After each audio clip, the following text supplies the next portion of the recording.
काफ़ी स्टूडेंट्स जो यूएस आ जाते हैं, उस पे आने के बाद ये पूछते हैं कि क्या हम कैश पे काम कर सकते हैं, और कई ऐसे स्टूडेंट्स जिन्होंने अभी तक वीज़ा भी अप्लाई नहीं किया, एप्लीकेशंस भी नहीं की, कुछ भी नहीं की, वो भी ये चीज़ ज़रूर पूछते हैं कि क्या हम यूएस आने के बाद यहाँ कैश पे काम कर सकते हैं, हम इसमें बाहर काम कर सकते हैं, अगर हम काम करते हैं तो आइस का मसला तो नहीं होता, ये इस तरह मसला तो नहीं होता, वो नहीं होता। जिन ज़्यादा स्टूडेंट्स को मेरा नहीं पता, मे भी यहाँ पर F1 स्टूडेंट वीज़ा पे ही आया था, उन्हें वीज़ा पर ही था, फिर मैंने अपनी सारी जर्नी शेयर की यहाँ पर, और मेरे पिछले चैनल गॉट टर्मिनेटेड, बट इस चैनल पे भी हम ट्राई कर रहे हैं कि अपनी सारी जर्नी शेयर करने की।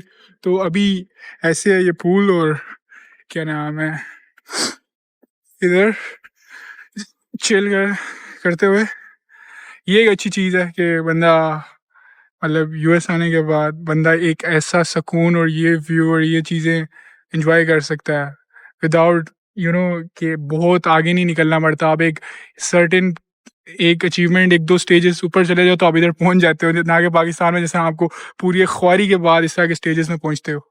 अब कैश पे करने की बात आई तो मैं पहले ही बता दूं, देखिए कैश पे काम करना ना depends entirely on where you go and depends entirely on you. मैं सीधी बात सजेस्ट करूँ कैश पे काम करना, मैं तो नहीं सजेस्ट करता, क्योंकि ज़्यादातर आप उस कैश पे रखेगा, देसी रखेगा आपको कैश पे कोई ना कोई, और आपको वो पैसे भी कम देगा, $10 पर आवर, $11 पर आवर, और आपसे फुल ख्वारी, आपसे काम भी ज़्यादा।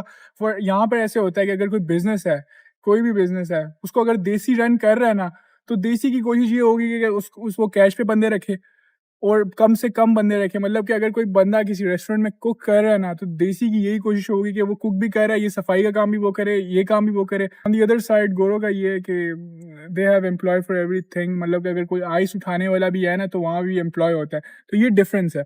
उसके अलावा जो ज़्यादा स्टूडेंट्स आते हैं यहाँ पे कैश पे काम करने, मेरे ख्याल से वो अपना टाइम ज़ाया कर रहे हैं, क्योंकि आप यूएस आ रहे हो, घंटों घंटों कैश पे काम कर रहे हो अपनी फीस उतारने के लिए, सारे के लिए, और आप अपने सारे टाइम ये ट्रेड कर रहे हो, क्योंकि आपके पास कोई टाइम बचता नहीं अगर आप कैश पे काम करोगे।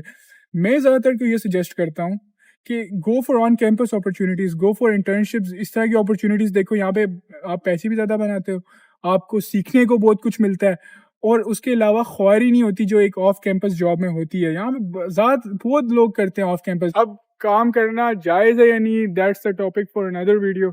पर क्या यहाँ पे रिस्की भी है काम करना कैश पे? तो मैं बता दूँ, depends on where you live. अगर आप किसी बड़े शहर में हो जहाँ ये सारी क्या नाम फोर्सेस एक्टिव हैं, तो वहाँ आपका ज़रा हो सकता है सीन। बट अगर आप किसी यूनिवर्सिटी टाउन हो या किसी चिल से एरिया हो जहाँ पे इतनी सख्ती नहीं होती, तो वहाँ इतना मसला नहीं होता, कुछ ना पूछने वगैरह नहीं आता। बट जो चीज़ अगर नहीं अलाउड, और जो चीज़ आपके फ्यूचर के लिए भी ठीक नहीं है, तो मैं तो वो सजेस्ट नहीं करूँगा, क्योंकि बेटर ऑप्शंस जब हैं तो फिर उसका फ़ायदा नहीं है। जब आपके पास ऑप्शंस हैं तो फिर मेरे ख्याल से सेंस नहीं बनती।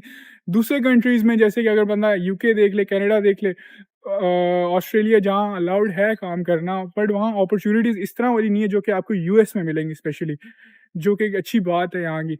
अगर नहीं है फिर तो वो उधर के काम करते हैं, बट मैं एक डिफरेंट वीडियो बनाऊँगा जो कि एक डिटेल्ड वीडियो होगी कि आप क्या किस तरह के साथ पैसे कमा सकते हो by living in US as an international student. और उसके अलावा मैं आगे अपनी वीडियोस में जिन जिन क्लाइंट्स के वीज़ेज़ अप्रूव्ड हुए हैं, मैं उनकी भी इंशाल्लाह आगे वीडियोस डालूंगा। और this is it for the video. Make sure you subscribe the channel. जिसने मुझे रीच आउट करना है, ऊपर मेरे नंबर वगैरह दिए, रीच आउट कर सका है।